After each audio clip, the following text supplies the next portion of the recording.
huge story today in football. European Superleague is back on the agenda. 64 teams, 3 tiers, promotion, relegation. Have you looked at it, and what do you think? I've only seen what Sky are putting out today, and I've not really had a chance to think too much about it. But yeah, I've honestly not really had time to look at it and think about it too much. I mean, obviously 2 years ago though, it created uproar and didn't last very long. I mean, generally the concept, are you in favour of? Well, I'm not in favour, but that's not for me to say. Again, I'd need to sit and read and hear all the things. Mine would be definitely not. I think that the work that's going on, and I think there's very good tournaments going on throughout Europe and throughout the world at the moment. I don't think there needs an awful lot changing. Yeah.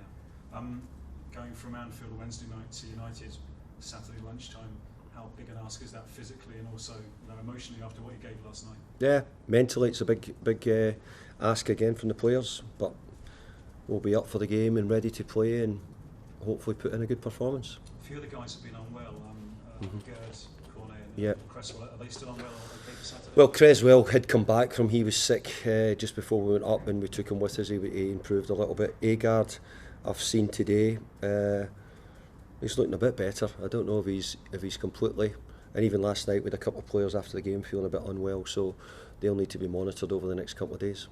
Mixon, how far away is he? Mick's improving, he's on the grass, he's doing some running, so Mick's improving and getting closer, yes. Would beating United on Saturday make up for Anfield? Well, it's a completely different competition. It'd be wrong to put the two of them in the same context. We're just off the back here, a really good win against Wolves. We won 3-0 at home. Our form's been pretty good, so we want to keep it up, and we'll try and do that against United. A lot of talk last night, and I heard the press conference about selection, and you made some good arguments about, you've had a tough schedule, you're rotating players, the schedule is hectic, but there were 6,000 fans up there last night. It was a big quarter-final.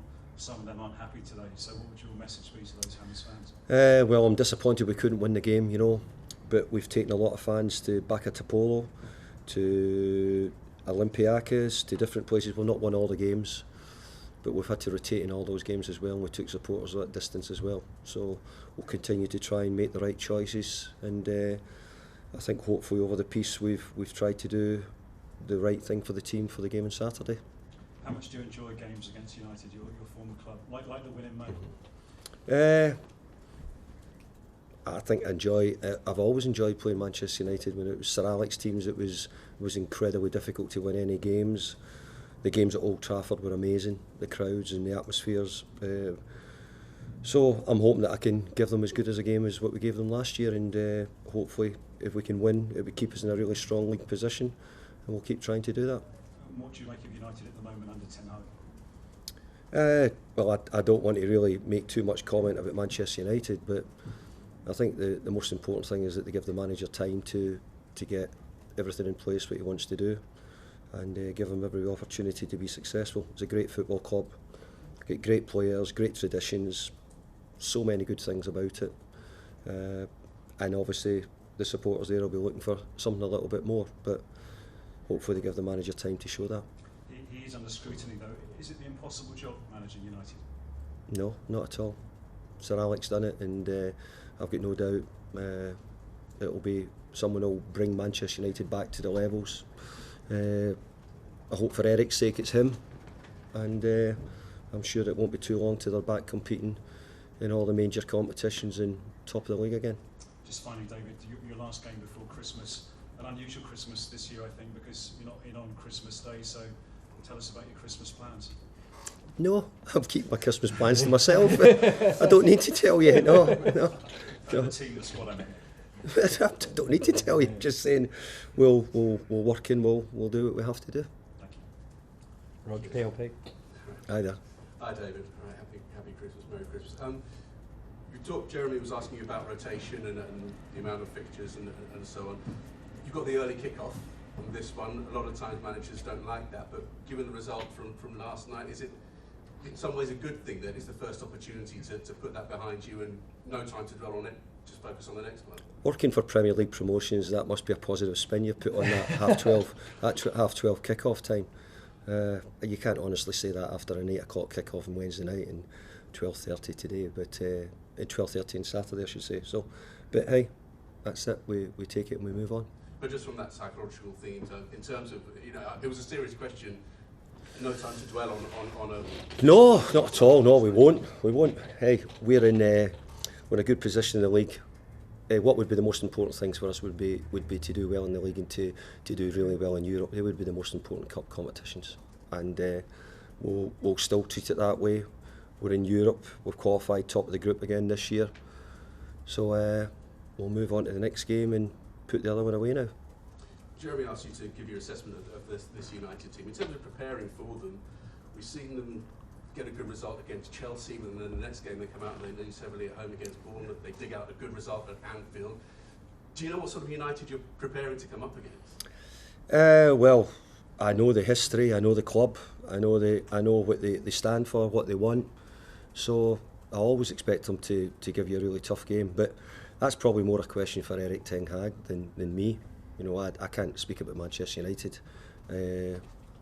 All I can see is that I know that they've got really good players, and I hope we don't catch them on a good day.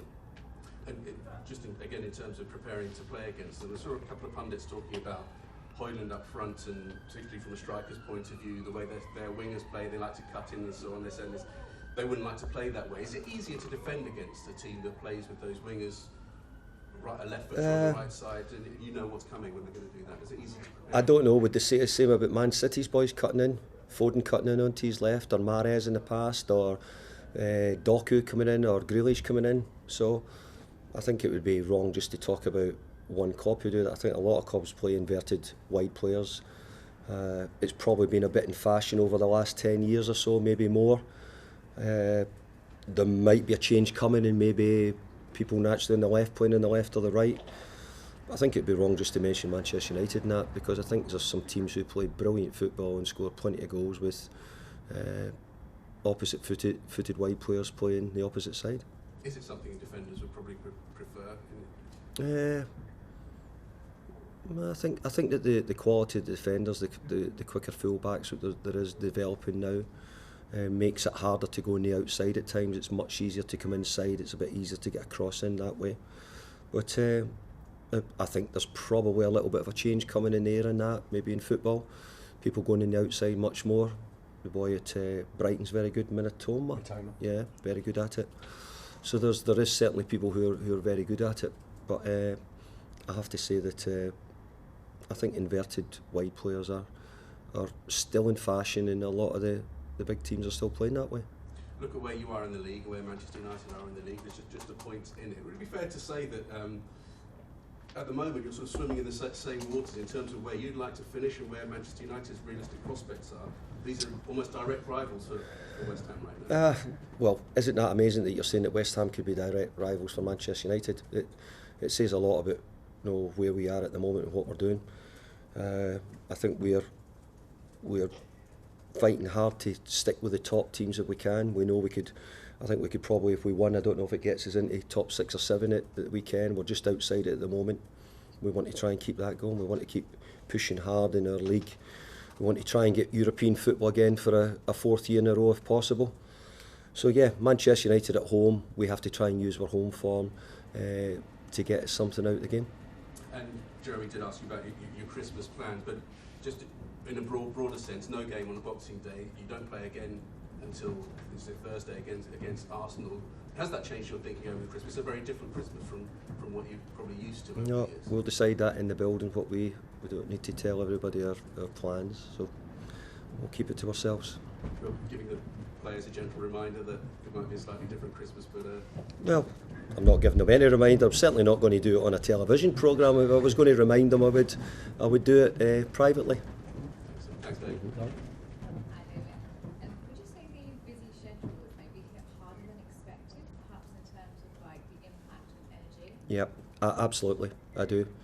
I think it was, when I look back, the ridiculous game on the Thursday night against Tottenham Hotspur, for us to then play again on the Sunday, and then we had, I think, Freiburg, and then we were into the game against Wolves on Saturday, then we had Wednesday this week, and now we'll get Saturday kick-off as well. So, look, being successful means that you've got more games. And I said, you can look yourself factually, I think we played as many games and we've had the shortest turnaround in most teams. So we're feeling it quite hard. Well, it's never nice going out of a cup competition, but does it add, I mean, maybe a tiny bit of relief to the schedule? Mhm. So you've got more, so you can kind of focus on the Premier more in Europe. Yeah. It's amazing how you talk about going at the cup competitions and the teams who went out 2 rounds ago, you don't mention about those teams. Yeah. You know, might have had a little bit of mention at the time. We've just beaten Arsenal to get there, and we've lost probably to, maybe at the moment, the most informed team in the Premier League. Maybe Arsenal might be the one club who are more informed. So it was a tough game away from home, you know, in a cup competition. And I know it's been briefly mentioned about 12:30 kind of kick-off times and managers not being too keen on them. What are your opinions on those? I know you don't have them too often. Actually, I think when you get one, you quite like one now and again. I've got no problem with the 12:30 kickoffs. Actually, I think now and again the players enjoy them as well. It gets the work done early, and I think it's just done you get a feeling that there's very little people are looking at the scheduling to.